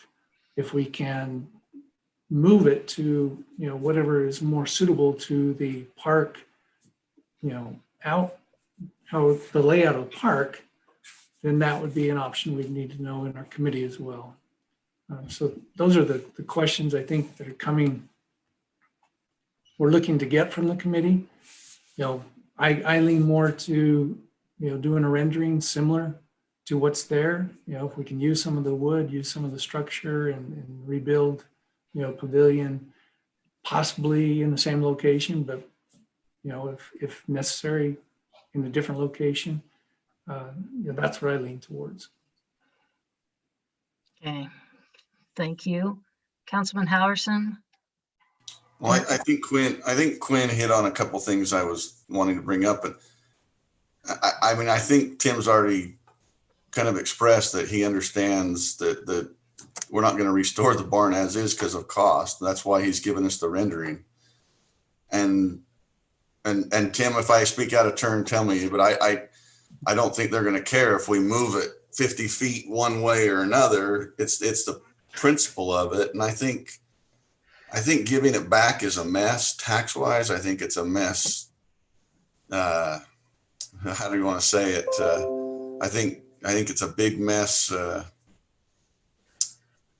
for someone who's done a lot for the city. And when I say that, I mean the Peterson family for a long time. I don't think it's appropriate. So I think that would be my opinion. And if we're gonna have a Bowery up there anyway, if we can incorporate it, I think you do it. If it ends up being $100,000 more, someone's either got to raise that money or not. I don't think that's a big deal to change the type of pavilion as long as we have it laid out in a certain area, because we're not going to build something the size of that barn right now. So that would just be my opinion. Yeah, and according to the agreements, we don't really have that much control. The Peterson family, it's up to the city. You can decide what you want to do. I don't want you to feel like your hands are tied because of us. If you're, not wanting to restore the barn, there's nothing that we're going to do. We've just requested a monument be located in that place. And we also asked for the first right of refusal to the actual barn itself. Other than that, you guys can pretty much what you want with that space. I'm just telling you what our hopes and dreams were, but if you want to crush them, that's fine, Angie. No, just kidding. No, I don't want you to feel like your hands are tied. They're doing worse. I want you to feel like you can do something that's good for the city, honestly, and that you have to do something because Peterson's donated the property and now they hold this noose over your head or anything like that. And there's no intent of that at all. So we want you to make the best design that you guys can come up with. We just would like to help. We'd like to give thoughts and ideas and even donate funds towards it. So. Okay, Councilwoman Alberts. Okay, so I think we're kind of coming a little bit full circle here, at least from what the last few comments have been. And maybe that is that we continue to plan for a pavilion to go in that area. With the understanding that on the city level, that pavilion will be, let's just say a standard pavilion is 80,000, just for kicks and giggles. If we want to go ahead and upgrade that, it's going to be to what the rendition is, maybe another 100,000, 150, whatever. The city is willing to do a pavilion there and hold on to that land. But if we want to do something more, then additional funds will need to be donated or something. I just don't want to come at the end of when it comes time to end up having to put, this really high class pavilion on the city's dollar. And again, I haven't been able to read this agreement, so I was under the understanding that there was certain provisions that were required with the donation, and maybe that's not the case and I am misunderstood. But if it's really just here's the land, you guys may do what you want, but we have our hopes here. In the end, it's going to come down to the people who are building it at that time to figure out what funds we have available. Does that give you direction, Angie? Is that helpful or no? Yeah, that's helpful. And just knowing that everybody agrees that it would be cost prohibitive for us to restore the barn gives us what we need at this point to proceed with our plan. Am I correct, Quinn? Do you agree with that? Yep, yeah, I agree.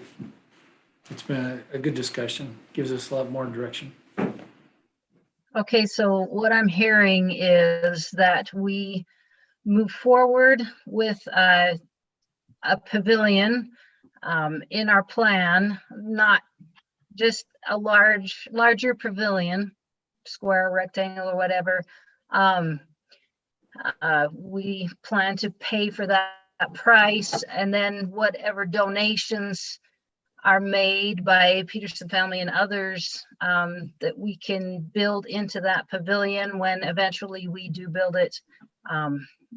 That would change the structure based on what kind of donations have come in, correct?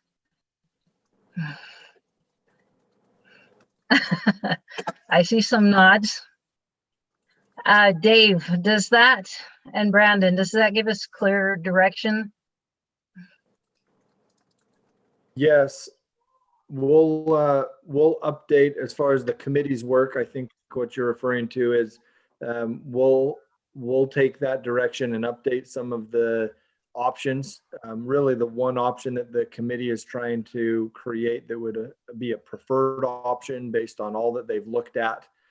So we can work with the committee over the next few days, hopefully to finalize a preferred option based on tonight's discussion that the council then can consider the overall park layout master plan options next week. That's what we'll work toward. Okay, everybody nodding if you're in agreement. Okay. All right, thank you. And thank you, Tim. Appreciate your answering questions and your presentation, and hopefully we can do something that works for everyone and is a nice memorial to that barn and to the heritage of the city. So thank you. All right, next we have reports. New business. Is there any new business? Okay, hearing none, we will move to reports.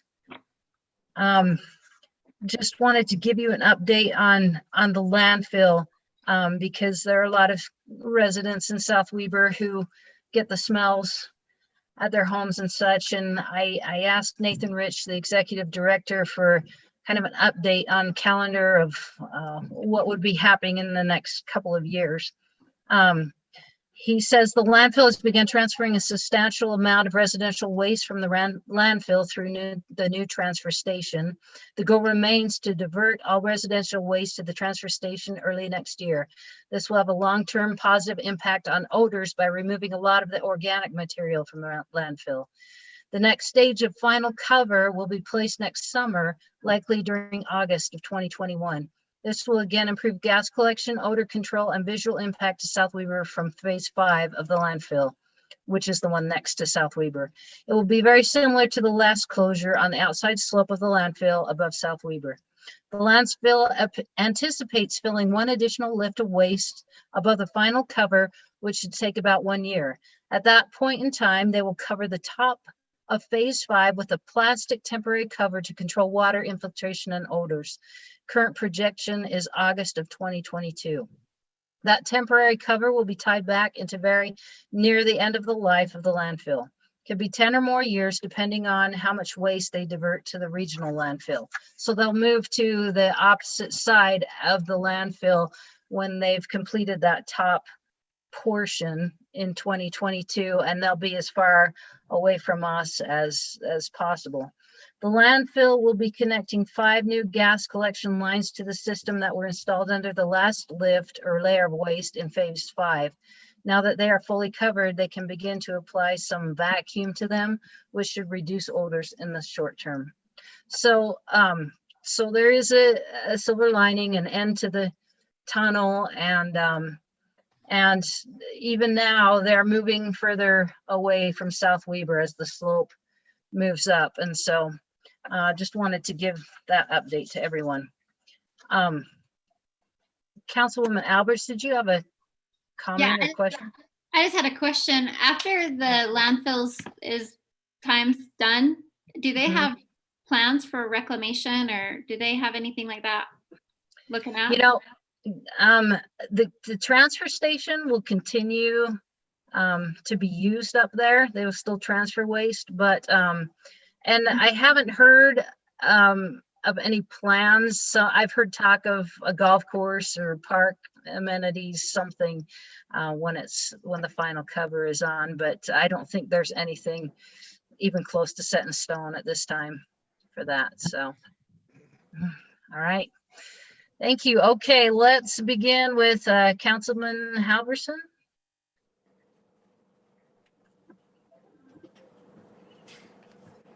Sorry, I had to unmute myself. The Hill Air Force Base Restoration Advisory Board, we met on the 29th. There was quite a bit discussed that night. We have a new ORC contract put in place now for the next 10 years. They have they'll maintain their same objectives, but two of their changed objectives is to evaluate and recommend alternative solutions for OU1 and OU2. And they're also tasked with coming up with ROD amendments. So every year they do ROD reviews and all this stuff, but they're actually charged with doing ROD amendments, which will alter the ROD and on OU1, OU2, and OU6. So I think that would be good to see what they come up with. Let's see. Don't want to bore you with everything. OU4 is going to basically stay the same. They're trying to come up with alternative solutions because OU4 is not getting a lot of progress. OU4 is the one down towards Riverdale. And there's not a lot of progress changing. It's not shrinking. So they're trying to come up with alternative solutions. And Wayne, I'm not as good as Wayne because I don't remember these fancy names. It's the abbreviation is PFOS and PFOA. So I'm not going to even try to tell you what they really are, but the drinking water for the wells, and the mayor's been very involved in this, going door to door. I believe we have 16 wells. Is that correct, Mayor? I think that was the final count. We have 16 wells currently, and they have found these two contaminants in the drinking water, and it's a whole new ROD. And the government is going through a new ROD for just this contaminant. It has nothing to do with the other. It has to do with the fire suppression foam in the hangars and that kind of stuff. It's a different chemical completely. And if I recall, and hopefully I'm not speaking out of turn, but I believe no one is using our wells currently in Southwater for drinking water. No. Most of them that we're aware of have been capped. And that's what they're finding everywhere around the base, not just here in South Weber. But that was it. Our representative is still Python, and they're happy to come and do any presentations we want. Our engineer is Ben Port. He's the chemical engineer that is assigned to us now from the new contract. So any questions, or let me know. That's all I have. Just a clarification, Blair, when you say that this contaminant was found in the drinking water, that's of these shallow wells. Of the shallow wells. Thank you, Mayor. Yes. I just want to make sure. It has nothing. It is only of the shallow wells. It has nothing to do with any of the aquifers that we currently get our drinking water from. Thank you. All right. Thank you, Councilman Halverson. Let's go to Councilman Windsor. I was going to tell him what PFOS stands for, but I'll just pass on. Where do we begin? Code committee met today. We are making headway, although it doesn't seem like we're getting very far, but we have put down all the uses within all of our zonings and are systematically going through and reviewing the definitions for each use determining if those definitions are adequate, inadequate, or non-existent, and coming up with a list of to-dos when it comes to definitions, and then applying that definition throughout all our current zones. As I mentioned earlier, the committee today decided to meet weekly in order to, I want to say expedite, we're not trying to rush through this, but to get some traction and get some headway. We realize the importance of the uses in all these different zones, given our earlier discussion. So we will be doing that weekly and be giving updates at every council meeting where appropriate. The Municipal Utility Committee is going to meet tomorrow at 1. Yes, it's a holiday, but we're still meeting. That's our dedication. We will be listening to Utopia. They're going to come in and clarify some of our supposed misunderstanding of their previous presentation. I have met with members of the community. They've let me know of a newer technology. I'm not going to be able to explain it here, called micro pops. It doesn't use fiber, but the speed is high enough for most people's uses and quite reasonable. I'm trying to dig into some of the context and some of the information there. There's also some concern within our community about 5G technology and some of the health issues that present. So I'm trying to do some research to better understand 5G and what are some of the negative impacts to public health for use of 5G. That being said, that's my report. Thank you, Councilman Windsor.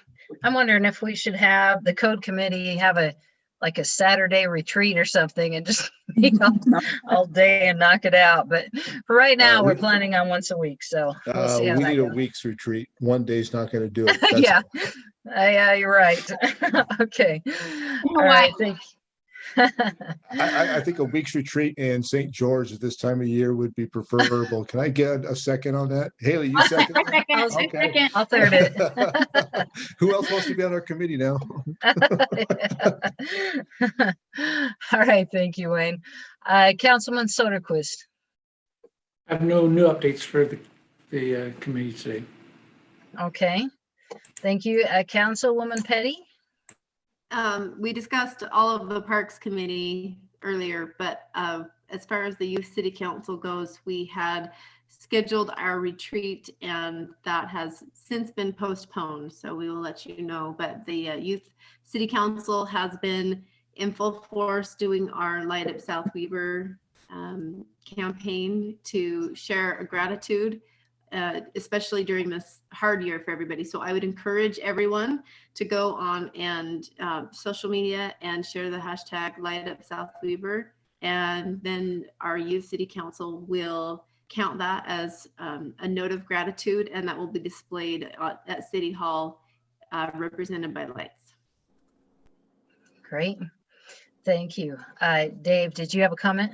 I have a question about using the hashtag. Is that across all social media platforms? Haley will answer that. And we're just moving to Haley. There you go. It's across Instagram and Facebook. I don't know how to tweet, so.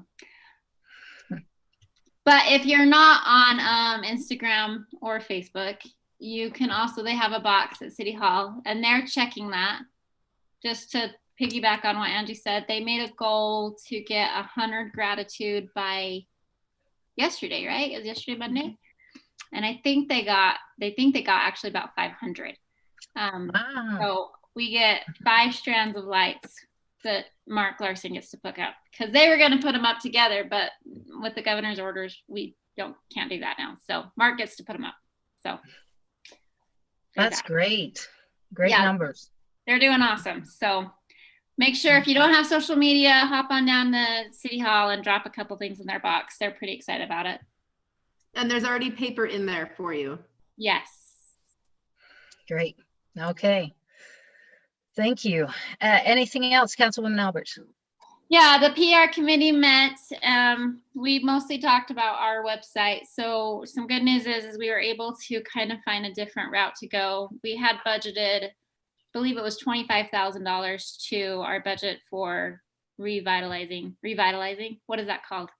Redesign. redesigning, thank you, our website.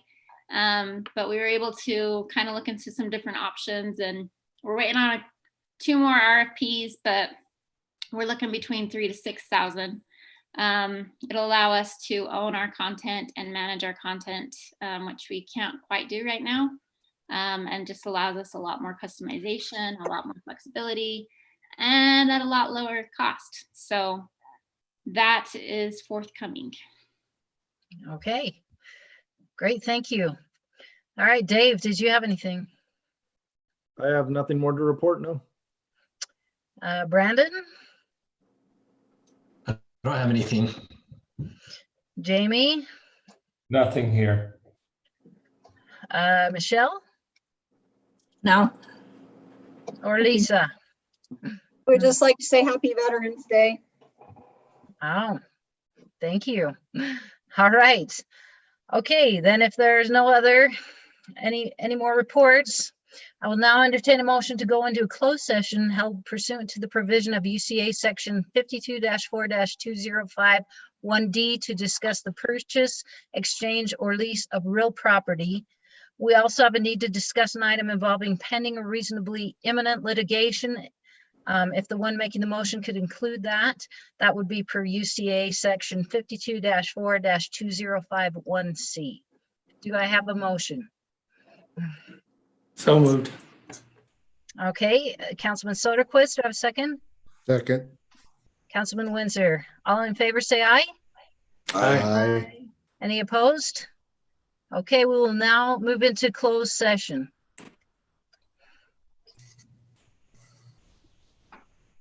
All right, and tell me. We'll stop the live stream